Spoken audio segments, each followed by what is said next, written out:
झील कॉलेज रे पाठ पढ़ुता बापा मार से भाई भौणी दी जन झीलटी एक्चुअली मैं देखा एक्चुअली बहुत सुंदर थी सी प्रतिदिन कॉलेज को गला से फिल कला गोटे पिला कि मार्क कर सब ये जिनसा एक्चुअली फिल हो जाए जो गोटे झील को कहीं गोटे पिला डायरेक्टली हो इनडायरेक्टली हो फॉलो करे कि मार्क करे ये जिनसा एक्चुअली से झील को फिल हो सी फिल कला जे जो मार्क कर किसी दिन गला से पिला कि किसी कहे ना से पिला ता बाट आसे देखे फॉलो करे किसी बाट पुणी ता बाट पुणी मझे मझे किस दिन से गायब हो जाए पुणी किस दिन अचानक आसिक पहुँचे एमती जिनसा चलता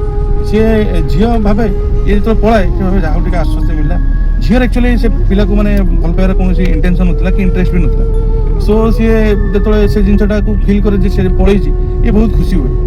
एक्चुअली परवर्ती अवस्था से दिने सका घर बाहर की ट्यूशन जाऊँगी भाई सहित भाई मैंने दादा पु भाई सहित से समय से रास्ता आसिक प्रपोज कला से ये मना कला ये सिलसिलाटा पाखापाखि बहुत दिन पर्यंत चलला पाखापाखि 6 मास वर्ष पर्यंत सेमती मझे मझे आसिक प्रपोज करे सांग थ्रो हो भाई की थ्रो हो कि अन्य कौन पिला थ्रो हो एमती से बारंबार बारंबार प्रपोज कर झील ता जिद अटल जे मुझे भल पाइबी ना दिने सकाल सकाल समय से जो पुणी आउ थे प्रपोज मार्ची तो झील ऊपर चिड़ी कही मुझे चाहूनी मत मत कौन तू सब डिस्टर्ब ये कही जे तू जब मोर नुह तो आउ कार हो यहाँ मन रखता आउ सत कथा हूँ जो किसी दिन एमती जाइए से झील सका एज यूजुआल ता ट्यूशन जावा बाटे से जाऊँगी से समय गोटे गाड़ी आसिक आगे अटकिला ये जमी देखला से पिलाटा बोली से साइकेल पछपटे बसला भाई चलाऊला से ओल्ल पड़ा आउ सी गोटे लिक्विड भाया गोटे जिन या मुँह फेंकीदेला जो फेंगी देची ये सडन किसी समय माने कौन फेंगिला बोली सडन माइंड रे किसी पशिलानी किसी समय से पूरा स्तब्ध हो गला चुपचाप जो देखला कि माने एते भयंकर माने जंत्रणा बॉडी फील कला जे से भाविला जे गोटे बहुत गोटे विराट बड़ जिनस कौन गोटे हो किंतु ता मुंडे से पशुना एक्चुअली जिनसा कौन कौन घटी से पकई दे ताको एक कथा भी कहला कहीदे कि गला जे तू मोर हेलुनी मुझे कहार हबार देवेनि कही पड़ेगा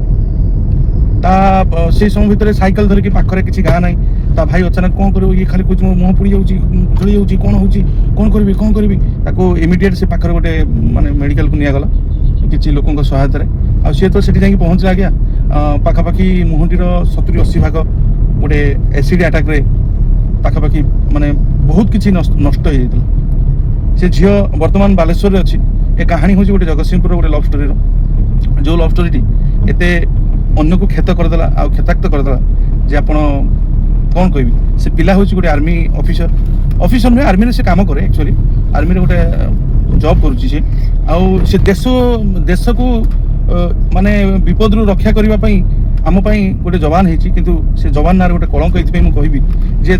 से निजर क्रोध संवरण कर निजर अहं भावटा को कमे पारनी आ निजर स्वार्थपरनेसटा को जो कमे पारनी से गोटे झील को एत बड़ आटाक करदेला